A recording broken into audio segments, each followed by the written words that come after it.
नमस्कार। एक टीचिंग के लिए बहुत अच्छी सी वैकेंसी निकल के आई है, सोचा आपके साथ डिस्कस करूं।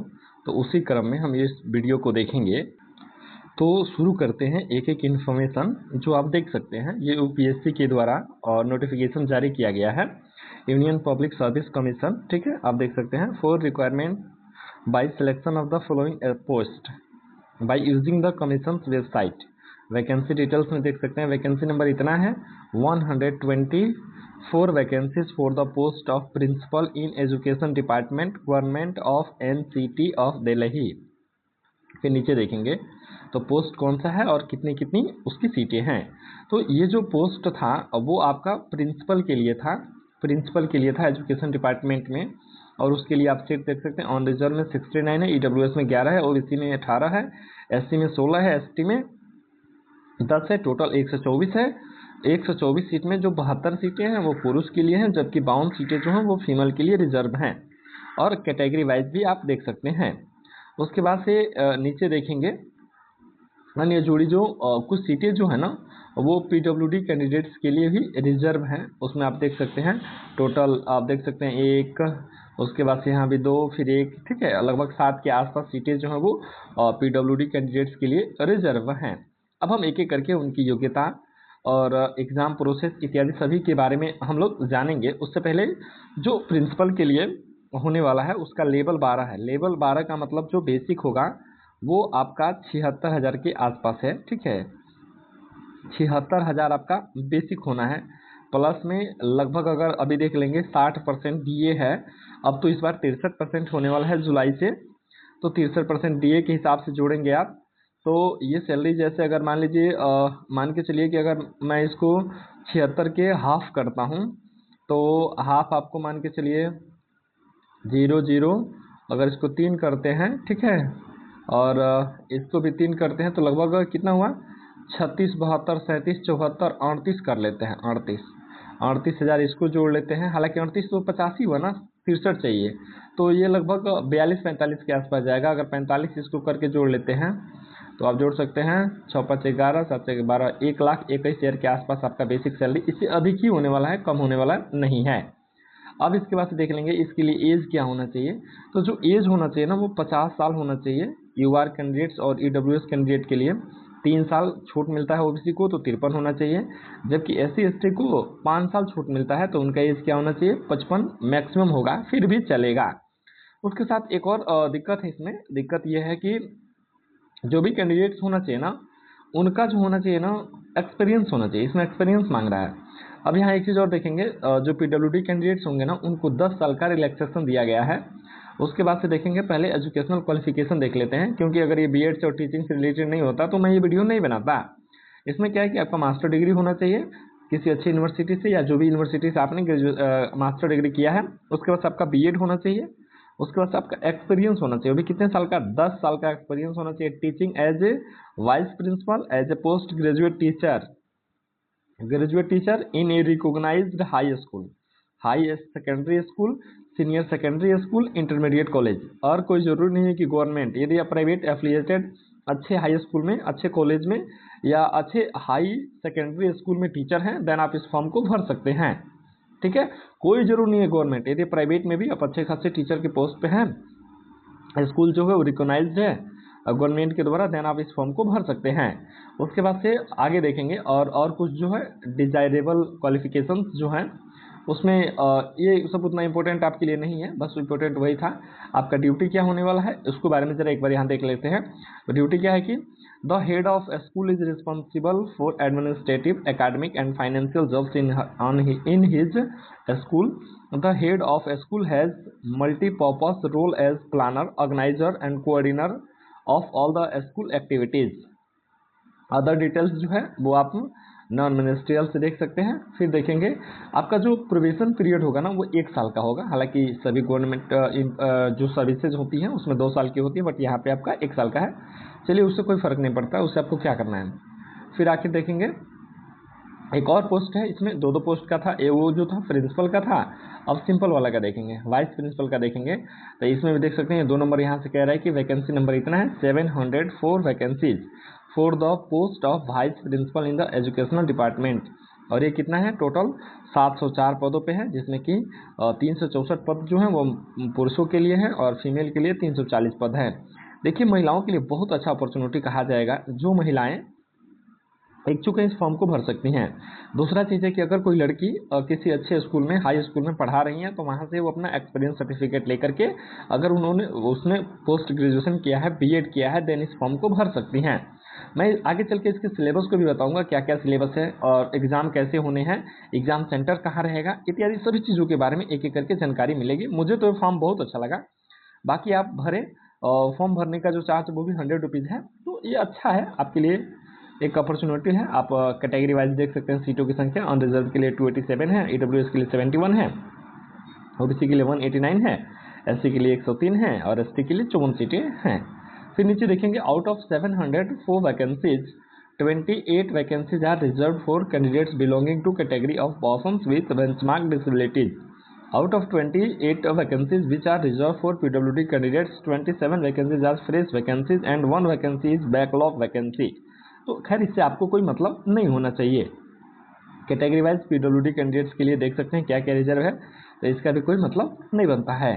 अब नीचे आते हैं, इसका देख लेंगे। इसका जो पे लेवल है ना वो 10 है, 10 का मतलब समझ सकते हैं आप सेंट्रल रेलवे में। तो इसका लगभग सैलरी आपको 92,000-93,000 के आसपास जाएगा मंथली, जो कि सेंट्रल में रह के आप सोच सकते हैं कितनी अच्छी जॉब है। ठीक है, अब इसके लिए एज देखेंगे, आपका एज मैक्सिमम कितना होना चाहिए, 35 होना चाहिए। ऑन रिजर्व कैटेगरी के लिए 3 साल ओबीसी का रिलैक्सेशन मिलता है, इसलिए आपका 38 होना चाहिए, और 5 साल SC ST का मिलता है तो आपका 40 होना चाहिए। ये रहा आपके सामने डाटा। फिर नीचे आते हैं, और PWD कैंडिडेट्स के लिए 10 साल एक्स्ट्रा मिलता है, तो उनको 56 साल तक वो फॉर्म को भर सकते हैं। इसके लिए एसेंशियल एजुकेशन क्या होना चाहिए आपका, उसके लिए यहाँ दिया गया है मास्टर डिग्री होना चाहिए, उसके बाद से आपका बीएड होना चाहिए, फिर आपका एक्सपीरियंस होना चाहिए कितना, 2 year experience as a post graduate teacher. ठीक है, तो ये कोई ज़रूरी नहीं है कि गवर्नमेंट का ही चलेगा। यदि आप प्राइवेट सेक्टर में किसी अच्छे इंस्टीट्यूट, किसी अच्छे स्कूल का या किसी अच्छे कॉलेज के 10+2 में यदि आप टीचर हैं, पोस्ट ग्रेजुएट टीचर हैं, देन आप इसको भर सकते हैं। और वो भी क्या होना चाहिए, एफिलिएटेड होना चाहिए, और आपके पास एक्सपीरियंस है, वो एक्सपीरियंस को सर्टिफिकेट इंटरव्यू के टाइम मांगेंगे या फॉर्म भरते टाइम, देन आपको वहाँ अपलोड करना होगा। फिर नीचे आएंगे, उसके बाद से और क्या है, अगर मान लीजिए कि आपके पास पोस्ट ग्रेजुएट टीचर का नहीं है, अगर ट्रेंड ग्रेजुएट टीचर का है, तो इसके लिए 3 साल मतलब 1 साल एक्स्ट्रा होना चाहिए, तब जाके आप इस फॉर्म को भर सकते हैं। बहुत अच्छा, योग्यता भी कोई मुश्किल चीज़ नहीं है, ये आसानी से कहीं ना कहीं बहुत सारे लोगों के पास है, क्योंकि जिसने भी बीएड किया है, हायर एजुकेशन किया है, वो कहीं ना कहीं एजुकेशन से जुड़े हैं, लगे हैं, तो अच्छे और एफिलिएटेड हाई स्कूलों, कॉलेजों या कॉन्ट्रैक्ट बेसिक चीज़ों पर पढ़ा रहे हैं, तो उनके लिए तो अच्छी अपॉर्चुनिटी है। फिर नीचे आएंगे, नीचे फिर इनका ड्यूटी देख लेते हैं। The vice principal assist the principal in the administrative, academic and financial responsibilities in the school. The vice principal has a multipurpose role as planner, organiser and coordinator of all school activities. उसके बाद से देखेंगे probation period इनका भी 1 साल का है।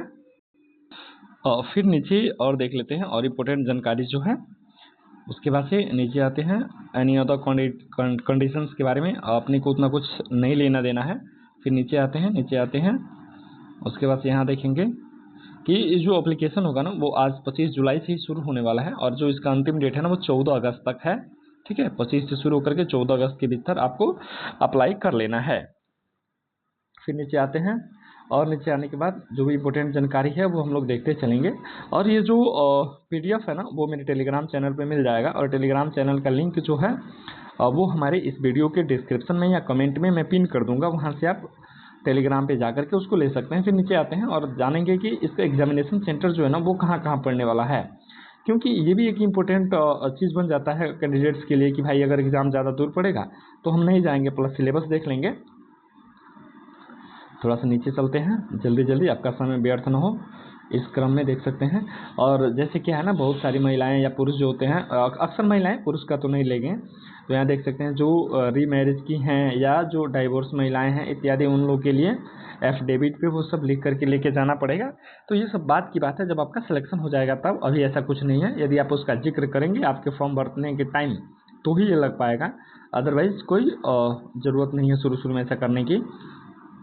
फिर नीचे आते हैं, अब यहाँ देख सकते हैं कि एप्लीकेशन फ़ी जो है वो आप देख सकते हैं 25 रुपया है। ठीक है, ऑनलाइन पेमेंट लगेगा।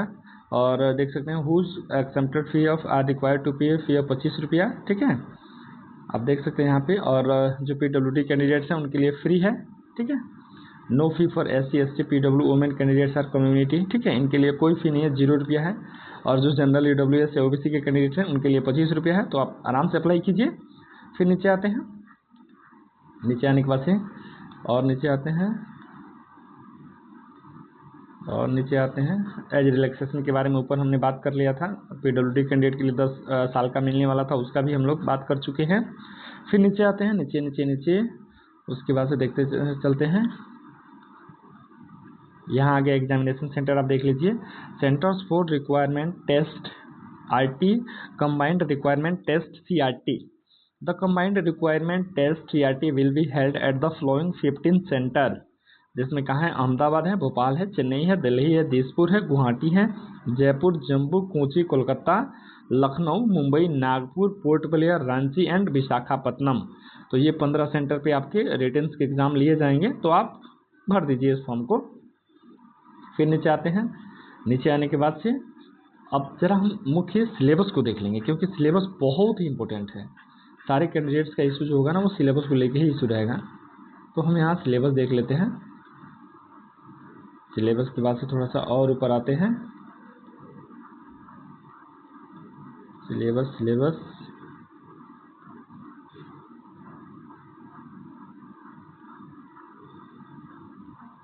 को देख लेते हैं। इसीलिए मैं कई बार क्या करता हूँ ना, नोटिफिकेशन का जो इम्पोर्टेंट रहता है ना, उसी चीज़ को लेके आता हूँ, और मैं पूरा का पूरा नहीं लेके आता हूँ। लेकिन इस बार मैं पूरा लेके आया ताकि आपको अच्छा रहे, आप टाइम दे तो कुछ आपको बेनिफिट मिले। बट मुझे ही बेकार लग रहा है कि आपका समय ज़्यादा जा रहा है। वेट कीजिए थोड़ा सा। एडमिट कार्ड कैसे आएगा उसके बारे में भी ऊपर दिया गया था। अदर इन्फॉर्मेशन, इसके बारे में भी कोई चर्चा हम लोग नहीं करेंगे। आगे चलते हैं। हाँ, आ गया सिलेबस अपना, देखेंगे यहाँ पे। तो ये रहा अपना सिलेबस, देख सकते हैं। Scheme, the test will be of 2 hours duration, 2 घंटे का पेपर होगा। All question will carry equal marks, सभी क्वेश्चन जो होंगे वो मतलब बराबर मार्क्स के होंगे। The test will be objective type question with multiple choice of answer, यानी ऑब्जेक्टिव आपका एग्जाम पेपर होने वाला है। और ये दोनों के लिए, एक चीज़ देखेंगे, प्रिंसिपल के लिए भी है और वाइस प्रिंसिपल जो है दोनों के लिए है, ठीक है। दोनों के लिए सेम ही सिलेबस में कोई चेंजेस नहीं है। The medium of the test will be both English and Hindi रहेगा। There will be penalty for wrong answer, every wrong answer will be carry a deduction of 1/3, यानी 1/3 आपका नेगेटिव मार्किंग है। तो आप पहले से इस चीज़ को दिमाग में रखेंगे। There will be no penalty for that question, अगर आप कोई क्वेश्चन छोड़ देते हैं तो उसके लिए आपको कोई पेनल्टी नहीं दिया जाएगा, लेकिन आप गलत यदि मार्क करते हैं तो आपको 1/3 अंक काट लिए जाएंगे। 100 क्वेश्चन होंगे, एक क्वेश्चन 3 मार्क्स का होगा, तो टोटल आपके कितने क्वेश्चन होंगे, 300 मार्क्स के आपके एग्जाम होंगे, जो कि मल्टीपल चॉइस बेस्ड एग्जाम होगा, यानी कि ऑब्जेक्टिव होगा। तो ये अच्छा चीज़ है कि 100 मार्क्स में आप कितना लेके आते हैं। जो आयोग, हालांकि UPSC तो अलग ही लेवल का आयोग है। उसके बाद इसका सिलेबस देख लेते हैं। ये रहा सिलेबस जो कि आपके सामने है। The syllabus of the test broadly comprises the following topics: general knowledge including contemporary social, economical and cultural issues, Hindi and English language skills, reasoning ability, quantitative aptitude, educational policies, educational measurement and evaluation, management and financial administration, office procedure, pedology in education, digital literacy. ये सब जो है इसी से related आपके exam होंगे। तो जो लोग भी जुड़े हैं अच्छे से तैयारी कीजिए, बहुत अच्छी अपॉर्चुनिटी है। उसके बाद से देखेंगे, इसके बाद से एक इंटरव्यू भी आपका होगा, बिना इंटरव्यू का तो हो ही नहीं सकता है। और इस इंटरव्यू में क्या है यहाँ देखेंगे, weightage of combined requirement test marks and interview mark will be in the ratio of 75-25 for determining the final merit in the instant requirement cases. इसमें आपका जो इंटरव्यू होगा तो सबसे पहले तो रिटन का 75% मार्क्स रहेगा और 25% आपके इंटरव्यू में रहेगा। और इंटरव्यू में देख सकते हैं कि 50 and above, 45 and above SC ST, ठीक है। ये क्या है कि आप यहाँ से देख सकते हैं कि जो भी कैंडिडेट सेलेक्ट होंगे ना, उनसे मतलब प्रिंसिपल के रिलेटेड या वाइस प्रिंसिपल के रिलेटेड मैनेजमेंट संबंधी आपसे इंटरव्यू लिया जाएगा। और उसमें जो आपके मार्क्स मिलेंगे, इन दोनों मार्क्स को आधार बना करके आपका सिलेक्शन किया जाएगा। बहुत अच्छी अपॉर्चुनिटी है, मैं तो कहूँगा फॉर्म भरिए। ये जो अपॉर्चुनिटी आपके सामने आ रही है इसका फ़ायदा उठाइए। अरे कुछ नहीं होगा तो चीज़ों को सीखने को तो मिलेगा कि एग्ज़ाम हुए कैसे। इतनी अच्छी लेवल का सेंट्रल का जॉब पाना आसान बात नहीं है। मिलेंगे इसी तरह का कोई इन्फॉर्मेटिव वीडियो आए, तब तक उसके लिए धन्यवाद।